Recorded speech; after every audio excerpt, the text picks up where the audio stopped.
여러분 반갑습니다. 굿모닝입니다. 왜냐하면 지금은 아침이기 때문에 그렇습니다. 여러분들은 아마도 오후라든지 저녁이라든지 밤이라든지 뭐 이럴 것 같은데요. 저는 아침 일찍입니다. 그래서 목소리가 좀 잠겼네요. 죄송합니다. 오늘은 우리가 이 제목이 절충이기 때문에 이 절충윤리라는 것을 좀 다루려고 합니다.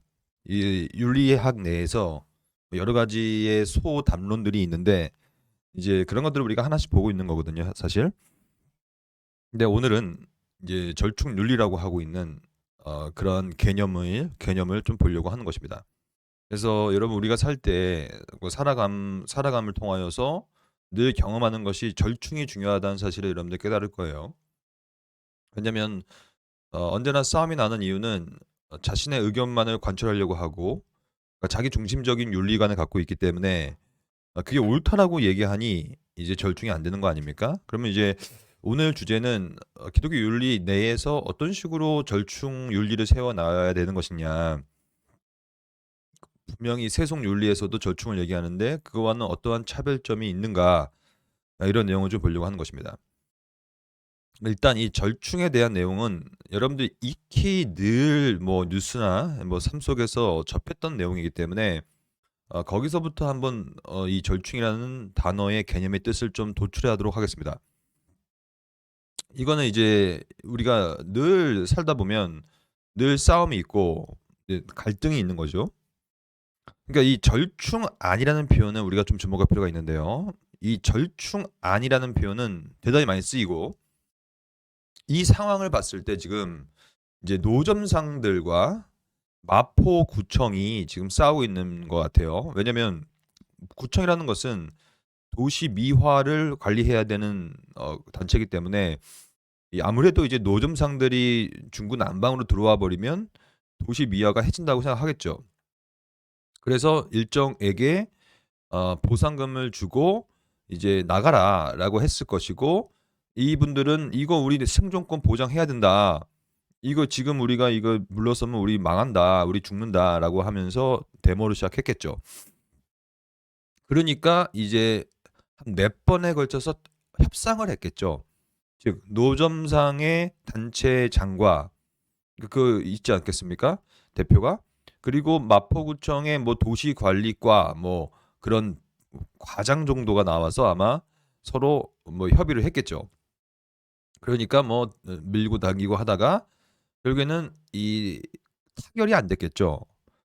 그러니까 이제 계속 있으니 이제 마포구청에서는 한 뭐 세 번째 정도의 아마 경고를 했겠죠. "우리가 이렇게 여러분들이 이렇게 하면 우리는 용역을 부를 수밖에 없다." 뭐 이런 식으로. 그 말은 곧 뭐냐면 여기 나와 있죠. "철거를 해야 된다 우리는." 이렇게 이제 한 거죠. 그러니까 "우리는 뭐 철거하든지 말든지 상관없다. 우리는 가만히 여기 있겠다."라고 했으니 드디어 용역 깡패가 들이닥쳤을 거 아닙니까. 그 우리 총신 사태 여러분 기억하시잖아요. 2018 년인가요? 저도 그때 저는 그때 학부에서 강의하고 있었는데 신대원에서도 했죠 그때. 근데 어 그 뭡니까 제2 종합관 운동장에서 천막 치고 제가 거기서 수업을 했거든요. 그리고 막 그때 막 용역 들어오고 막 그랬던 거 여러분 기억나시죠? 그거 똑같은 거죠 뭐. 그래서 용역이 들어와 가지고 막 철거하고 막 하니까 이제 이분들은 이제 머리에다 띠를 둘러맨 거죠. "단결하면 승리한다. 우리 이건 물러서면 안 된다." 이렇게. 이건 뭐 우리가 늘 봐 왔던 언제나 우리 집 옆에 동작구청이 있는데 거기서도 맨날 이런 데모하는 거예요 이것저것. 근데 여기서 이 갈등 가운데서 이제 소위 절충안을 내야 되는 거 아닙니까? 그러니까 무조건 대립안만 내리면 안 돼요. 대립만 하면 안 되고 절충 그래 오케이. 노점상 여러분들의 의견은 어느 정도 수용하고 그러면 우리 의견도 수용해 달라. 이렇게 절충안을 내야 되는데 그거 없이 하면 무조건 그냥 갈등돼서 막 여기 보면 단결 투쟁 뭐 생존 보장 거의 뭐 이거 사생결단으로 가는 거죠. 왜냐면 절충안이 없으니까.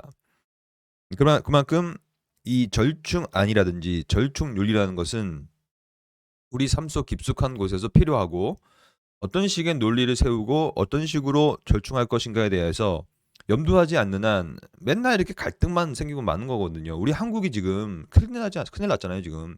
이제 대선판인데 보수와 진보의 갈등, 그리고 남자와 여자와 사이의 갈등, 남녀 갈등이 엄청나게 심해지고 있고, 그리고 노인과 젊은 사람들 간의 갈등도 굉장히 심해지고 있고요.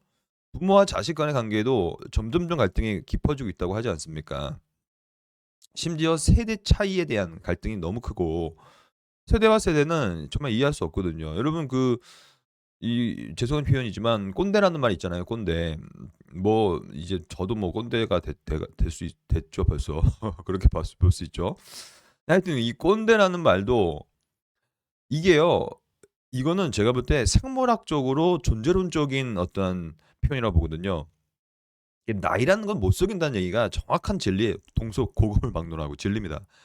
그러니까 저도 그렇고 여러분도 그렇고 어느 정도 일정의 나이가 되면 이거는 어쩔 수 없어. 필연적으로 존재론적으로 우리는 꼰대가 될 수밖에 없다. 무슨 말인지 알겠죠? 어쩔 수 없는 거예요. 생각해 보십시오. 제가 예전에 뭐 우리 아이들, 우리 지금 제 딸들, 그 초등학생들도 그건 당연하고 중학생 애들과 제가 대화를 나눴던 기억이 있는데 예전에 이게요. 일단 말이 안 통합니다, 여러분. 말이 통할 것 같습니까? 여러분 중고등부 사역하시는 분들 이거 다 동감하시죠? 그들이 쓰는 언어와 그들이 사고하는 방식이요. 너무 달라요. 네. 저도 그나마 그래도 좀 젊은 편에 속하는데 뭐 40대 초반이지만 근데 중고등 학생들과 얘기를 해 보면 야, 정말로 이게 다르다. 이런 갈등들. 그러면 우리 한국도 그렇고 전 세계에서 봤을 때 우리들은 전부 다 다른 세대와 남녀와 다른 직장과 다른 사회 수준을 갖고 살아가는데 그 가운데 절충안이 없다? 그러면 그냥 그거는 그냥 폭발되는 거죠. 극단으로 치우쳐 갈 거 아닙니까? 그거를 해결하는 여러 가지 방식들 중에 하나가 뭐냐면 정치인데 이 정치권 내에서도 이런 오늘 우리 주제인 절충에 대해서 굉장히 많이 말을 하죠. 왜냐하면 어찌 보면 이 정치라는 것이 절충안을 마련하는 장 아닙니까? 그 자체 아닙니까? 여기서 우리가 좀 오늘 주목할 표현들이 많이 나오는데요. 일단 원안이라는 게 있어요. 원안. 원안은 여러분도 아시다시피 원래 안건, 그러니까 오리지널 디시스라고 하는 그 원래의 안건이라고 볼 수 있는 것이고요. 근데 이 원안은 원안 그대로 받는 건 거의 없어요. 뭐 그런 게 어디 있습니까, 세상에. 뭐 이제 예를 들면 총신신대원에 매달 한 번씩 교수회의가 있단 말이죠. 교수회의에 들어가 보면 이 뭐 원안대로 받기를 동의합니다. 제청합니다는 많이 안 나와요. 거의 이거는 좀 수정했으면 좋겠고 막 이런 내용이 나오거든요. 그만큼 원안 그대로 받는 것은 쉽지가 않습니다. 그래서 원안 그대로 받지 않기 때문에 수정안을 내는 거거든요. 수정안. 그러니까 세종시 이것도 마찬가지였죠. 이건 과거 2010년 자료이기 때문에 이미 세종시가 이제 거기로 많이 넘어갔죠. 정부 부처가.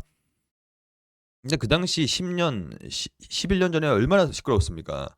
세종시로 가야 되냐 말아야 되냐 원안과 아니다 수정안을 내고 또 수정안을 내면 어느 정도 원안부터 수정했기 때문에 이제 절충안이 나오기 시작하죠. 그래서 절충안을 또 내고 그러면 또 청와대는 또 세종시 절충안 있을 수 없다라고 얘기하면서 또 원안을 밀고 나가려고 하고 그러면 또 여야의 진영 논리에 빠져서 또 수정안 내고 또 절충안 내고 그래서 수정안, 원안, 절충안 뭐 이런 뭐 엄청나게 많지 않습니까? 그러니까 이러한 문제는요. 오늘 이 주제는 여러분들 삶 속에서 굉장히 밀접한 관련이 있고 특별히 이제 여러분들 결혼하신 분 있으시면 이해하실 텐데 부부간의 관계도 마찬가지 아닙니까? 이, 이, 저는 이 결혼이라는 것이 대단하다고 생각하는데 왜냐하면 결혼은 남과 남이 만나는 거예요. 그 피가 섞이지 않은 사람들이 만나가지고 평생 함께 사는 거 아닙니까? 그 엄청난 일 아니에요, 그거? 와, 저는 정말 이게 그러니까 이게 싸우지 않고 사는 부부들 보면 이건 거의 뭐 기적에 가깝다. 이게 하나님의 정말 은혜는 언제나 이 특별한 것이지만 특별한 은총에 또 특별한 은총을 받았기에 그들이 가능하다라고 생각하는데, 근데 우리가 부부 생활 해보면 언제나 남편과 아내가 서로 원한을 던지잖아요. 서로. 그러다가 서로 살짝 눈치 보면서 수저만 던지고 결국엔 절충한 타협하고 이제 또 살아가는 거 아닙니까? 이 말은 그건 뭐냐? 우리의 삶은 결국에는 절충안적인 삶이다. 여러분들 가운데 이 수업을 지금 3학년 4반, 3학년 5반, 3학년 6반 들으시고 계신데, 여러분들 가운데 그 원우의 임원들 있으시죠? 졸준위원장, 졸준이 있으시죠? 그 모든 그 어떠한 단체의 활동은 결국엔 절충안의 활동이거든요. 학교 측의 입장과 학생 측의 입장과 뭐 총회와 교단의 입장 뭐 다 다르기 때문에 절충안 내는 거 아닙니까? 그러므로 이 절충이라는 단어는 뭐 생소한 단어가 아니에요. 여러분과 제가 늘 하는 것, 그러니까 우리의 삶 자체가 절충안을 내는 거니까요.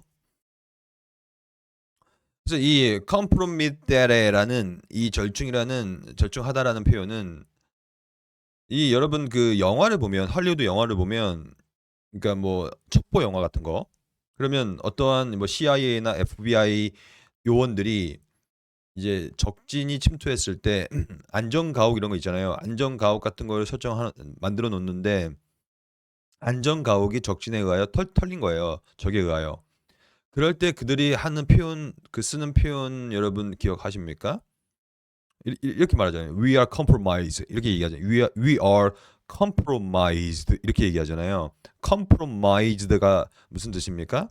그게 절충이라는 사전적 의미인데 결국에는 우리가 적과 지금 적이 우리의 구역에 침투해 가지고 우리 구역이 이제 더 이상 우리 구역이 아니게 되었다. 그래서 이 절충되었다. 컴프로마이즈 됐다. 털렸다는 뜻이에요. 털렸다. 쉽게 말하면. 그러니까 이 털렸다라는 표현이요. 이게 좀 약간 좀 속된 표현이긴 하지만 자세히 살펴보면요. 이 절충이라는 게 결국에는 털리는 거거든요. 그러니까 내가 터는 거죠. 원래는 내가 100%를 가져가고 싶었는데 그게 안 되니까 어느 정도 털어내는 거잖아요. 내 의견을. 그래야 절충이 되니까. 컴프로마이즈 되는 거니까. 그래서 이게 삶의 지혜일 수도 있죠. 해결에 이르는 것이죠. 그러니까 해결에 이르기 위하여 절충, 컴프로마이즈 되는 거예요. 그다음에 의견 일치를 다다는 것이죠. 그러니까 여러분 이 완고한 사람들 있잖아요. 의견 절대 일치시키지 않는 분들. 결국에는 이 절충 윤리가 없는 거죠. 타협이 없는 것. 근데 이 타협이라는 건 여러분 지금 이 현재까지의 논의는요. 우리가 비진리에 대한 논의였어요. 왜냐면 사실 이러한 갈등안, 뭐 노사 갈등 아니면 뭐 정치 쟁점의 갈등들은 사실은 진리의 영역은 아니거든요. 왜냐? 원한을 받는다고 해서, 수정을 받는다고 해서, 절충안을 받는다고 해서 우리가 구원받고 못 받고 지옥 가고 천국 가고 이런 문제가 아니니까. 그렇죠? 그렇기 때문에 현재 at this moment 현재까지 논의로 봤을 때는 타협이라는 말이 그렇게 뭐 부정적인 말은 아니에요. 하지만 우리가 좀 이따 볼 건데요. 진리에 있어서 절충이 가능한가의 문제인데요. 그러니까 기독교 윤리는 결국에는 기독교 윤리, 그리스도에 대한 윤리이기 때문에 이 진리에 대한 것을 우리가 다루는 거 아닙니까? 근데 진리를 다룸에 있어서 어느 정도 타협을 해버린다? 그러면 그거는 결국에는 진리가 아니게 되기 때문에 최소한 이 사전적 정의에서는 진리의 문제가 아니라는 사실을 염두하고 시작해야 됩니다, 여러분. 안 그러면 이게 뭐든지 싹 다 이게 뭐 어긋나 버리니까요. 근데 여러분들이 만약에 진리에서 타협해 버린다. 그러면 여러분 다원주의자 돼 버리는 것입니다. 그건 정말 안 되는 것이죠. 그러므로 이 절충이라는 말을 쓸 때 우리는 그게 진리의 영역에서 쓰는 것이냐 비진리의 영역에서 쓰는 것이냐도 우리가 한번 염두에 볼 필요가 있다는 거예요. 그럼 이 절충안이 있다는 것은 결국에는 왜 절충안이 있었느냐 그 전제가 뭘까요? 그러니까 무엇이 있었기에 절충안이 있어야만 하는 것입니까? 그거는 바로 대리반이에요. 대리반. 이 대리반이라는 표현이 있죠. 이 절충 윤리에서 절충안, 대립안, 원한 이런 말들, 수정안 이런 표현들이 많이 쓰이는 표현들인데요. 이 대리반이라는 것은 뭐냐면 말 그대로 그냥 자기 것 털지 않는 거예요. 자기를 희생하지 않는 거죠. 내 의견 100% 관철시킨다. 근데 또 반대에서도 "아니 너가 100% 관철시켜 나도 100% 관철시킬 거야."라고 싸워가는 거죠. 그러므로 이제 물과 기름처럼 섞이지 않는, 서로 대립되고 갈등에 빠져서 결국에는 평생 싸우게 되는, 만약에 이렇게 된다면요. 일단 뭐가 무너지냐면 사회가 다 무너집니다. 사회는 절충안이라는 해결과 의견 일치와 타협이 있었기에 사회가 돌아가는 거지, 우리가 좀 이따 볼 건데요. 교회도 마찬가지죠. 만약에 이렇게 돼 버리면 교회는 이제 존재할 수가 없죠. 담임 목사와 당회의 갈등. 그게 대표적인데, 그러니까 장로교회는 이 당회의 갈등 때문에 늘 망가지는 거 아닙니까? 그 이유는 사실 담임 목사님이 자신이 양육한 장로를 세우지 않았기 때문에 그런데, 자기 사람 막 정치적으로 만들기 때문에 그런데, 그걸 다 차치하고 나서 일단 뭐 그렇게 돼 버리면 담임 목사님과 당회는요, 이거는 정말로 이 며느리와 시어머니 관계라고 굉장히 갈등 관계 속에 들어갈 수밖에 없거든요. 저도 그런 거 너무 너무 많이 봤고, 뭐 제가 얼마 전까지 사역했던 교회, 몸담았던 교회도 그런 것들이 좀 많이는 아니지만 어느 정도 있었거든요. 언제나 다 있죠. 그러므로 이 어 교회도 그렇고 사회도 그렇고 이거 부부라고 생각해요, 부부. 이 부부라고 생각하면요, 이거 남편이 100% 이 아내가 100% 라면 이거는 바로 어디로 가야 됩니까? 서초동 가야 되겠죠. 서초동 저기 가정법원에 이혼 조정해야 됩니다, 이거. 뭐 그럴 수밖에 없죠. 이러한 의견 관철들이 너무나 강해지면 결국에는 대립안이 만들어지기 때문에, 그래서 윤리적으로 어쩔 수 없이, 물론 어쩔 수 없다기보다는 뭐라 그럴까요? 굉장히 뭐라 그럴까요? 어쩔 수 없다라는 것보다도 좀 더 그래도 사회를 살리는 방향? 그런 방향으로 가는 거죠. 예. 그런 방향으로 어느 정도 만들어 가는 것이 보다 절충안이다. 이 절충안의 구조를 볼까요? 이건 되게 상식적인 거예요. 이 대립안이라는 것은 100% 가는 건데, 절충안은 그래도 몇 퍼센트를 털어내는 거거든요. 그 털어내는 것을 전문 용어로 여기서는 양보라고 하는 것이에요. 우리가 늘 쓰는 양보. 양보라는 것은 어느 정도 내 대립안을 내려놓는다는 뜻이고, 그 말은 예를 들면 60%는 내가 받고 40%는 내가 너한테 줄게. 양보를 서로 해야 절충안이 마련되는 거 아닙니까? 그래서 절충안이 타결되는 거잖아요. 근데 뭐 이것을 뭐 가장 이상적인 것은 우리가 저번에 사랑 배울 때 배운 것처럼 황금률이 될 수는 없어요. 왜냐? 60과 40이지만 어떤 이 반대편은 또 50과 50이 될 수도 있고, 이게 또 60과 40이 서로 바뀔 수도 있는 거기 때문에 이 절충안이라는 것이 이상적으로 황금률이 될 수는 없다라고 생각을 합니다. 근데 이러한 지금까지 논의는 대단히 상식적인 거였고요. 이제 이것을 이제 기독교 윤리적으로 어떻게 볼 수 있을까를 이제 다음 화부터 좀 보려고 합니다. 우리가 생각하기에 반드시 지켜야 한다고 믿는 바를 행동할 때 그것을 인정하지 않는 사람들을 얼마나 의식해야 하는가. 그러니까 여기가 이제 진리의 문제, 이렇게 들어갈 수밖에 없는 거예요. 왜냐? 반드시 지켜야 한다고 믿는 바라는 것은 진리기 때문에 그렇게 하는 거 아닙니까? 그러면 진리를 인정하지 않는 사람들, 그 말은 여러 가지 논의가 나올 수 있는데, 타 종교를 향한 우리의 어 태도. 그리고 여러분, 제가 하나 말씀드리면 여러분과 저는 개혁 신학이라는 전통 하나 있지 않습니까? 그래서 소위 개혁 신학, 뭐 솔라 스크립투라라고 하는 오직 성경이라는 성경 중심. 그러므로 또한 가장 진리에 가깝다고 평가할 수 있는 뭐 그런 내용들. 그러므로 우리 안에 어떠한 것이 생기냐면요. 영적 교만이 생깁니다. 무슨 교만이냐면, 그래 나는 개혁 신학이야. 우리 안에 진리가 있어. 이렇게 시작하는 거예요. 뭐 그것이 저는 뭐 100% 그르다 옳다라고는 평가할 수 없지만, 왜냐면 그런 것도 있고 아닌 것도 있으니까. 그렇게 근데 이 영적인 교만이 생겨버리면요. 어떤 일이 벌어지냐면요. 이제 소위 개혁 신학이 아닌 신학을 향하여서 또한 그런 신학을 하는 분들을 향하여서 이렇게 하면 안 되는데 제가 예를 들면 이렇게 예를 들면 이렇게 할 수 있어요. 아 저 유기된 자들. 아 저 이 정죄받을 자들. 근데 여러분 육이라는 표현 함부로 쓰면 안 됩니다. 육이라는 표현은 하나님만 쓸 수 있는 표현이죠. 어찌 보면. 왜냐면 하나님께서 선택한 자가 있다면 선택하지 않은 자가 있으니 근데 그것을 육이라는 말보다는 저는 오히려 간과하심이 더 맞다고 보는데 왜냐면 우리 모두 다 죄인인데 뭐 이거 말이 나왔으니 여러분 예정에 대해서 정확히 좀 깨닫고 표현을 쓸 필요가 있습니다. 뭐 이건 신론 시간은 아니지만 이런 거예요. 이게 모두라고 봤을 때 모든 인간은 다 뭡니까? 로마서 3 장에 의하면 죄인이에요, 죄인. 의인 없을 때 하나도 없으니까. 그러니까 중생되기 전에는 다 죄인입니다. 어 전부 다 죄인인데 하나님께서 그러니까 이 모두 다 죄인이기 때문에 다 어디 갑니까? 지옥 갑니다. 그래서 모든 사람은 다 지옥 가는 거예요. 이 죄인으로 태어나니까 에베소 2 장에 보면 본질상 진노의 자녀다. 사탄의 자녀인데 다 지옥 가죠. 지옥이 자기 본향인데.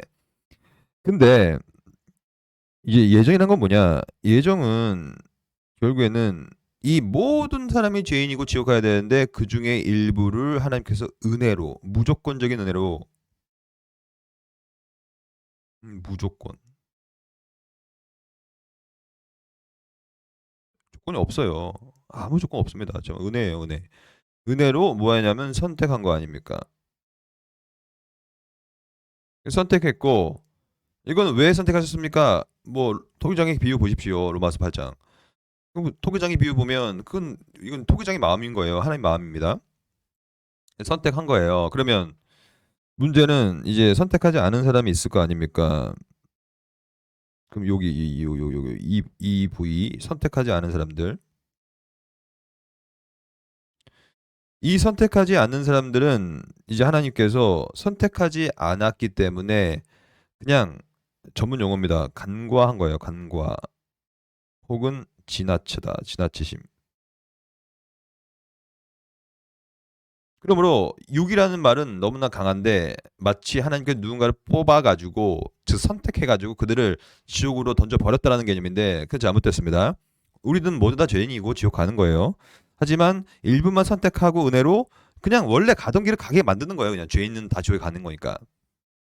이게 맞는 것인데 이 프레임을 우리가 타 종교라든지 아니면 다른 신학을 전통에 있는 분들을 향하여서 마치 너희들은 지옥에 갈 놈들 저 자유주의자들 막 이러면서 근데 여러분 어 지옥에 가고 말고는 우리가 판단할 수가 없습니다. 저는 이렇게 생각해요. 구원이라는 것은 지금 이제 구원에 관련된 절충 윤리를 좀 말씀드리면 구원은 딱 방식이 유일해요. 유일한 중보자 주 예수 그리스도를 믿음으로 가는 거예요. 지옥에 천국에 가는 거예요. 구원 받는 거예요. 그러면 자유주의 안에 속해 있더라도 로마 가톨릭에 속해 있더라도 다른 뭐 아르미스주의, 펠라기스주의, 뭐 세미 펠라기스주의에 속해 있더라도 그들 가운데서 구원을 받는 사람이 나온다면 그들은 예수를 믿으면 되는 거예요. 그렇잖아요. 근데 반대로 말해 볼까요? 제가 뼈 아프게 하나 말씀드릴게요. 그러면 개혁 신앙 내에 있다고 다 구원받습니까? 아니잖아요. 개혁 신앙 내에 있더라도 예수를 안 믿으면 구원 못 받는 거야. 똑같은 거예요. 물론 저는 뭐 자유주의 내에서 구원받을 수 있는 여지라든지 그거에 대한 것은 좀 굉장히 좁은 문이라고 생각은 해요, 사실. 왜냐면 일단 뭐 그리스도를 구세주로 영접하지 않고 구세주의 부활하심도 믿지 않는 어떠한 경향이 많은 전통일 수 있으니까 그럼에도 불구하고 예수 믿으면 구원받는 거죠. 개혁신앙 내에 있다고 해서 마찬가지죠. 그러므로 우리가 함부로 여기 보면 그것을 인정하지 않는 사람들을 의식해야 되는가? 의식해야 되는데 그들을 향하여 막 유기되었다거나 뭐 지옥 갈 사람들이라든가 막 이렇게 막 공격적인 발언을 하면 안 된다는 거예요, 제 말은. 왜냐? 그냥 다른 사람 눈에 있는 티끌을 보기 전에 여러분과 저와 눈 안에 있는 대대포를 먼저 봐야 돼요. 우리 교단과 개혁신학 내에 있는 잘못을 먼저 봐야지. 왜냐면 우리 개혁신학 내에 있다고 해서 뭐 다 구원받는 게 아니니까요. 저는 그렇게 생각합니다. 예수를 믿어야 받죠. 그래서 마치 이건 양날의 검인데 진리에 있어서는 절충하지 말아야 되겠다는 입장은 분명히 해야 되겠죠. 그거는 누가 뭐래도 그건 가져가야 됩니다. 근데 그것이 곧 우리의 칼이 돼서는 안 된다는 얘기예요. 그게 칼이 되면요 막 휘둘러 버립니다. 아니 제가 제일 아쉬운 게 뭐 개혁 신학을 제대로도 모르면서 그냥 막 어설프게 알아 가지고 그것으로 막 재단하고 막 칼질해 버리고 막 다른 교단 비판해 버리고 막 다른 신학 비판하는 것은요. 아니 정말 날카롭게 칼을 가시면 좋겠어요 오히려. 그래서 날카롭게 학문적인 결과물을 내셔서 그걸로 썰어 버리십시오. 그래서 한 번에 잘려 버리게. 근데 이게 뭉뚝뭉뚝한 거야 이 칼이. 갈리지도 않았어. 제대로 알지도 못해. 근데 막 뭉툭뭉툭하고 막 그냥 갈리지 않아 가지고 막 톱니바퀴 형식의 그런 막 녹이 슬어 있는 칼로 막 사람들 막 잘라 버리는데 안 잘리는 거야 그냥. 칼이 날카롭지 않으니까. 안 잘리니까 그냥 댕강 잘려야 되는데 안 잘리니까 막 피 터지고 막 그냥 서로 싸우고 막 너도 나 안 잘렸으니까 나도 널 칠래 막 치고 막. 죄송합니다. 제가 아침부터 흥분했네요. 죄송합니다. 그런 식의 태도는요 옳지 않습니다. 넘어가서 여러분 이거 뭐 할 말 많지만 결국에는 우리가 어느 정도까지 우리 행위를 그들의 기대에 맞춰야 하는가 눈치 보라는 얘기 아닙니다, 여러분. 그냥 모두 다 진리에 서려는 노력을 치열히 하시되 그래서 저는 이 지점에서 이 헤르만 바빙크를 좀 따라갔으면 좋겠다는 얘기예요. 헤르만 바빙크는 결국에는 이 아프스 헤이링이라는 그 소위 분리 전통이라고 하는 교단 내에 속해 있었는데 이 아프스 헤이링이 을 또 이 좀 안 좋게 생각해서 또 애통 그룹이라고 돌리앙치라는 그룹이 나왔단 말이죠. 그래서 나와 가지고 이제 아브라함 카이퍼 위시하여서 돌리앙치 그룹이 이제 생겨났는데 그 교단 돌리앙치와 아프스 헤이링이라는 두 교단 사이에서 이제 바벤크가 이제 서로 중재도 하고 절충안도 내고 막 이러한 역할을 감당했단 말이죠. 근데 바빙크의 글을 읽어보면요. 절대로 막 공격적 논조로 다른 전통에 대한 얘기를 하지 않아요. 왜냐하면 어느 정도 존중하는 거죠. 저는 저와 여러분도 그래야 된다고 생각해요. 왜 그러냐면 그건 뭐냐면 저는 개인적으로 어떻게 생각하냐면 진리를 가진 자의 여유라고 생각해요. 저는 조급해하지 마십시오, 여러분. 진리라는 것은 우리에게 뭘 주냐면 확신을 주는 거예요. 확신이 있으면 여유가 생깁니다. 확신이 없으니 여유가 없으니 막 그냥 또 이렇게 막 조급한 거예요. 그러다 보니까 막 무리수를 두고 막 공격하고 또 그렇게 하면 안 되고요. 정확하게 진리 안에 있고 그리고 진리 안에 있다는 확신을 갖게 되면요. 여유를 갖고 이제 여유로운 comprehensive outlook 즉 포괄적인 조망하에 사안을 딱 바라봐야죠. 그다음에 딱딱딱 객관적으로 평가하고 이렇게 내야죠.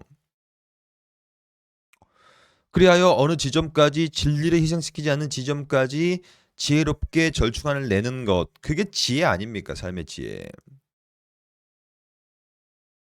저는 여러분들이 그렇게 되었으면 좋겠다는 얘기예요.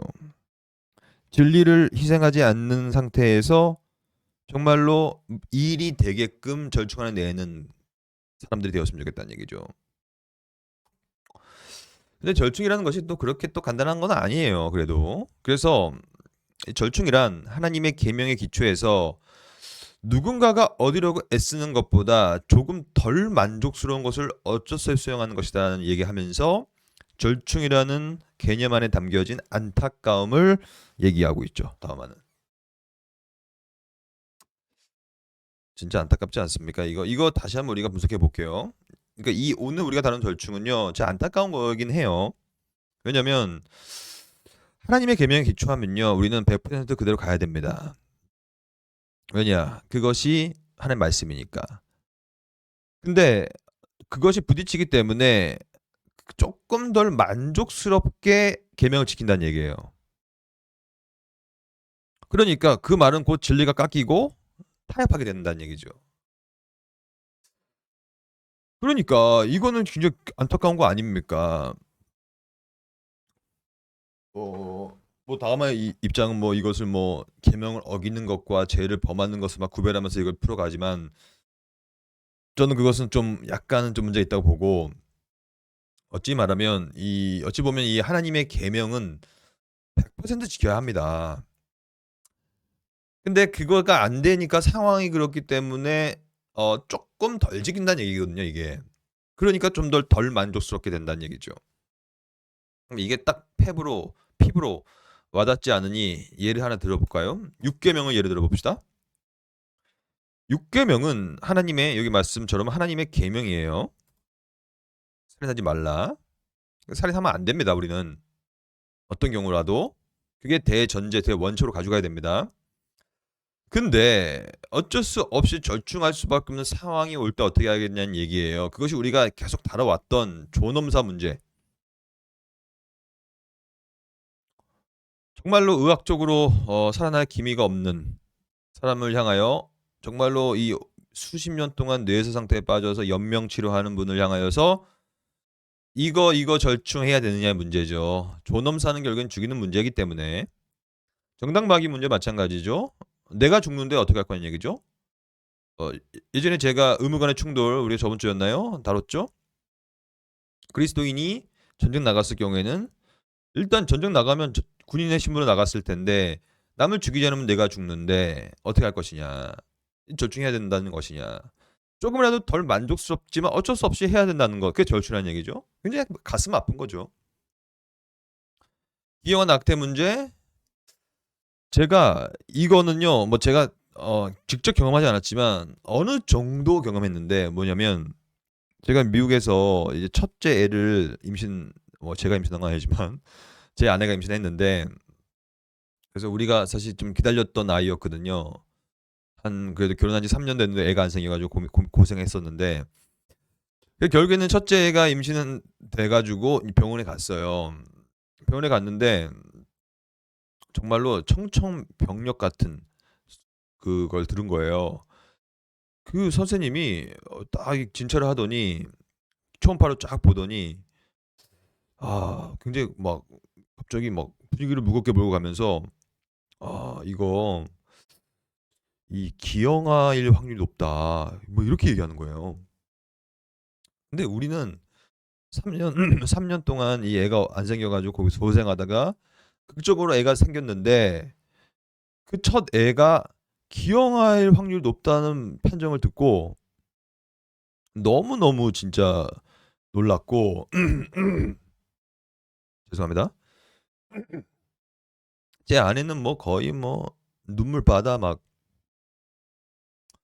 근데 그래서 제가 아니 뭐 어떤 거냐 어떤 기형아의 확률이냐 그러니까 다운 증후군 확률이라는 거예요. 그 다운 증후군으로 태어날 확률이 되게 높다는 거예요. 그래 가지고 우리가 다 집에 돌아와 가지고 심도 있는 얘기를 했죠. "이거 어떡하냐. 기형아 확률이 높다는데 다운 증후군 확률인데 어떻게 할 거냐." 뭐 이렇게 막 했죠. 근데 뭐 그때 우리도 뭐 낙태에 대한 얘기는 조금씩 꺼내긴 했는데 뭐 결정은 그렇게 안 했죠 당연히. 근데도 굉장히 이제 기형아가 태어나면 참 그 아이가 사회적으로 살아가는 것이 얼마나 힘든 것을 알기 때문에 참 이 고민이 많았죠. 그래서 우리가 진짜 막 계속 고민하다가 이제 한 달 됐나요? 막 정말 다양한 조언을 받았어요. 어떤 분들은 정말 낙태 막 하라고 하기도 하고. 근데 한 달 후에 이제 다시 또 검진을 하러 갔는데요. 정말 진짜 뭐 사고는 아니지만 어찌 보면 의료 사고의 한 종류였어요. 무슨 말이냐. 그때 첫 진단을 했던 그 의사가 정식 의사가 아니었고 인턴이었던 거예요. 근데 인턴이었는데 그게 있어요. 서양인과 동양인의 다운 증후군을 판정하는 기준이 다릅니다. 왜냐하면 이 DNA가 다르고 근데 그 사람이 서양인의 기준으로 이걸 판정한 거예요. 근데 우리 아내도 한국 사람이고 나도 한국 사람인데 동양인이라는 기준을 하지 않고 그래 가지고 잘못 판정을 해 버린 거예요, 이 사람이. 그러니까 그다음에 우리가 그다음 다른 의사였어요, 그때는 또. 정식 의사였던 것 같아요. 전문의. 그래서 제가 아니 우리 첫 번째 우리 이거 기형아 판정 받았는데 근데 그 사람이 막 웃으면서 "아 그거는 아니다." 이러면서 저는 그 웃는 것도 이상했어 그때. 아 또 갑자기 죄송합니다. 이거 윤리학 수업인데 윤리적으로 행동해야 되겠죠? 그래서 아니 병원이 잘못했는데 그거를 뭐 죄송하다는 말도 없어 그때. 그러면서 뭐 해프닝이었대. 그러면서 뭐 "그거는 아니고요. 어차피 그때는 완전 임신 초기 뭐 그렇기 때문에 별로 신경 쓰지 말라. 지금 우리가 다시 다 보니까 내가 보니까 전혀 문제 없다. 정상 중에 정상이다." 막 이러면서. 그래서 그다음에 이제 애가 아주 건강하게 태어났어요. 지금 우리 초등학교 5 학년인데 잘 학교 다닙니다. 근데 제가 그때 느낀 게 뭐냐. 참 이 기형아가 나온다는 것은 여러분들 가운데서 이런 아픔이 있을 수 있는데 조심스럽긴 합니다. 이게 진짜로 저는 여러분들이 어떤 결정을 하든지 그거에 대해서 제가 뭐라고 할 건 아니지만 참으로 이거야말로 진짜 절충 그 자체죠. 과연 내가 하나님의 계명에 의거한다면 살인하면 안 되는데 누군가가 얻으려고 애쓰는 것보다 덜 만족스러운 것을 어쩔 수 없이 선택할 수밖에 없는 상황 속에서 어떻게 하느냐의 문제입니다, 이거. 그래서 어떤 결정을 하더라도 그 절충을 하더라도 그것 자체가 찝찝할 수밖에 없는. 왜냐하면 덜 만족스러우니까. 근데 그나마 이런 것들은 좀 그래도 고상한 절충에 담겨 있다고 봐요. 지금부터 제가 이제 좀 살필 내용은 교회 내에서 쪼끔 덜 만족스러운 것들을 수용하는 과정들 그런 프로세스들을 좀 보려고 하는데 제가 먼저 죄송한 얘기를 좀 드리면 제가 지금부터는 그 현 교회를 한국 교회를 비판할 수밖에 없는 지점이 있기 때문에 제가 좀 비판을 하려고 합니다. 이게 좀 불편하시면 좀 그래도 감안하고 들어 주십시오. 교회 내에서 이러한 절충 윤리들이 이상한 형태로 발현되는 모습이 너무나 많은 거예요, 한국 교회에. 그래서 하나님의 계명은 정확히 알고 있지만 그것을 저버리고 쪼끔 덜 만족스러운 것들을 교회적 차원에서 끌고 나가 버리는 것들이 많단 말이에요. 세 가지 예를 들 텐데 첫 번째 이건 타 교단 얘기지만 좀 죄송하지만 이게 이제 명성교회 세습 문제입니다. 이 세습이라는 것도 마찬가지. 저는 개인적인로 세습 윤리를 따질 때 저는 세습 그 자체를 반대하진 않아요, 저는. 저는 오히려 연속성 차원, 즉 교리적, 역사적 연속성 그리고 목회적 연속성, 세 번째 교회적 연속성으로 봤을 때 세습, 건전한 세습은 아주 좋다라고 생각해요. 그건 뭐냐? 그 아버지와 아들이 같은 역사적 개혁 신앙을 갖고 있고 또한 동일한 목회적 양육의 시스템을 갖고 있고 교회적으로도 그것이 연속성이 있다면 저는 세습이 오히려 좋다. 왜냐면 여러분 교회가 담임 목사 잘못 들어 가지고 엉뚱한 담임 목사 들어와 가지고 교회의 교리적 역사적 정통성 다 깨지고 목회적 연속성 다 깨져 버리고 결국에는 교회 안에 분란만 일으키는 것들이 너무나 많잖아요. 왜냐면 이 한국 교회는 이상한 구조가 생겨 가지고 담임 목사 제왕주의이기 때문에 담임 목사 하나 잘못 들어오면 정말 교회 망가져 버립니다. 그러면 차라리 세습을 하는 게 훨씬 낫죠. 100% 낫죠. 그렇잖아요. 여러분 이 세습 문제는요. 저 시골 교회 아무도 문제 삼지 않아요. 시골 교회 가면요. 세습 많이 합니다. 왜냐면 아무도 담임 목사를 오지 않으려고 하니 당연히 아들이 그 대를 잇는 거예요. 그거에 대해서 다 미담이라고 생각하죠. 미담이다 저거는. 저거는 아름다운 모습이다라고 얘기하지 세습이라고 얘기하지 않잖아요. 근데 왜 문제가 세습이 되냐? 결국에는 이거 전부 다 돈과 연결된 거 아닙니까? 내가 쌓은 이 제왕적인 교회에 내 아들도 함께 해 먹자. 이 얘기 때문에 세습이 문제되는 거 아닙니까? 근데 사회적으로 지탄받는 세습 같은 경우에는요. 그 안에 어떠한 것이 작동하냐면 절충 윤리가 작동합니다. 그래서 이 안에 있는 이 교인들, 이 명성교회도 마찬가지였어요. 이 공동의회 했을 때요. 압도적인 표차로 이겼단 말이에요. 세습을 찬성했단 말이죠. 그게 왜 그러냐면 그게 다 교회 내부에 흐르는 절충 윤리 때문에 그래요. 그래. 우리 교회니까 그건 뭐냐면 그래 그래도 명성교회니까 김성환 목사님이니까 그런 어떤 김하나 목사님이니까 그 어떠한 우리만의 상황이 있으니까라는 것으로 절충하는 거거든요. 이 보세요. 우리 교회니까 괜찮아라는 표현이죠. 그러니까 우리 교회니까 괜찮아하는 것은 자신들만의 절충 지점이 있었고 그것이 절충돼 버렸다는 얘기거든요. 그러니까 문제 없다는 얘기거든요. 이걸 계속 얘기하다 보면요. 너무 말이 길어질 것 같으니까 쉬겠습니다. 쉬었다가 돌아와서 또다시 절충 윤리를 보도록 하겠습니다.